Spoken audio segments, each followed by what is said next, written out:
हमारे साथ मौजूद हैं प्रदेश के पर्यटन और संस्कृति मंत्री जयवीर सिंह जी। जयवीर सिंह जी, आज आपने पर्यटन राज्य मंत्री अजय भट्ट जी से मुलाकात की। किन किन मुद्दों पर चर्चा हुई?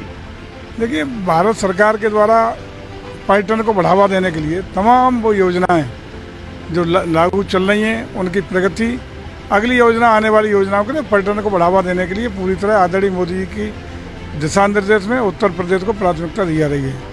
उन्हीं योजनाओं के क्रियान्वयन, भविष्य की योजनाओं के संबंध में काफ़ी लंबी चर्चा हुई है और हम लोग मिलकर के उत्तर प्रदेश में तमाम, चाहे वो टूरिज्म सर्किट डेवलप करने की बात हो, मथुरा, अयोध्या, काशी, गोरखपुर को और बड़ी योजनाओं को और स्वरूप देने की बात हो, प्रदेश को सही सर्किट बनाने की बात हो, तमाम परियोजनाओं पर हमारी चर्चा हुई है, जिनके प्रोजेक्ट हम बनवाएंगे, भारत सरकार को प्रेरित करेंगे और हमें भारत सरकार का पूरा सहयोग करने का आश्वासन मिला है। और भारत सरकार के द्वारा जो हम लोगों को परियोजनाओं देने के लिए बात कही गई है, उन परियोजनाओं को प्रोजेक्ट भेजेंगे और भारत सरकार से सहयोग हमें निश्चित रूप से मिलेगा, ऐसी हमें उम्मीद है। जयवीर सिंह, बिंद कॉरिडोर बनाने की भी बात की जा रही है विंध्याचल में।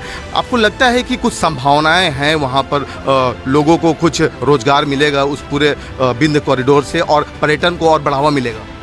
देखिए, विंध्यवासिनी के डेवलपमेंट के लिए हम लोगों ने 30 विकास परिषदें, जहाँ जहाँ विंध्यवासिनी का, ब्रज का, अलग अलग परियोजना का 30 विकास परिषद का भी गठन किया है। विंध्यवासिनी का समुचित विकास और उसका व्यवस्थित तरीके से प्लान्ड वे में डेवलपमेंट का कार्य चल रहा है और निश्चित रूप से उस परियोजना को पूरा करें। विंध्यवासिनी के पूरे प्रदेश की, देश की सनातन धर्म की श्रद्धा है और श्रद्धा का केंद्र है।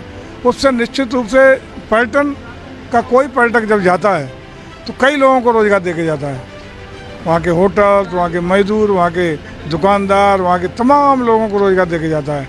हमारा प्रयास होगा कि उत्तर प्रदेश की धरती हिंदुस्तान के आने वाले पर्यटक के लिए पहली पसंद बने और इसके लिए सबसे ज़्यादा महत्वपूर्ण होता है कि प्रदेश का वातावरण कैसा है। कोई भी विदेशी आता है या तो उसको लॉ एंड ऑर्डर खराब मिलेगा, कहीं उसकी जीवन की सुरक्षा के लिए खतरा महसूस होगा, उस प्रदेश में जाने वाला नहीं है। आज सौभाग्य है कि उत्तर प्रदेश के पिछले 5 साल की योगी बन की सरकार में और वर्तमान में जिस तरीके से प्रदेश में लॉ एंड ऑर्डर का बेहतरीन व्यवस्था हुई है, पूरे देश नहीं विदेश तक की धरती पर मैसेज है कि उत्तर प्रदेश में जाने वाले पर्यटक को कोई छेड़छाड़ नहीं होगी, जीवन सुरक्षित होगा, उसकी संपत्तियाँ सुरक्षित होंगी, कोई भय मुक्त होकर के प्रदेश की यात्रा कर सकता है। और ये प्लेटफॉर्म हमारा तैयार है। हाँ, इस प्लेटफॉर्म पे हम लोगों को आकर्षित करने का काम करना है पर्यटक को। उसके लिए हम लोग बेहतरीन तमाम सर्किट्स बनाए हैं, तमाम संसाधन सुविधाएं दे रहे हैं। अभी हाल ही में 4 हेलीपोर्ट बनाने का निर्णय उत्तर प्रदेश सरकार ने लिया है। हम कल्चरल रूप से जो भी हमारा, चाहे ब्रज हो, ब्रज की होलिकोत्सव हो, रंगोत्सव हो, चाहे काशी का हो, चाहे हमारा मथुरा का हो, चाहे अयोध्या का हो, अयोध्या दीपोत्सव बना करके हम लोगों ने विश्व रिकॉर्ड बनाने का काम किया है। इन सब के द्वारा हम लोग इनको कंटिन्यू करेंगे और इवेंट के रूप में बढ़ा रहे हैं ताकि विश्व के पटल पर उत्तर प्रदेश की छवि बने और प्रदेशी पर्यटक आकर्षित हो। और इसमें भारत सरकार का पूरा सहयोग के संबंध में आज भी चर्चा हुई है माननीय मंत्री से, वो सहयोग हमें मिलेगा।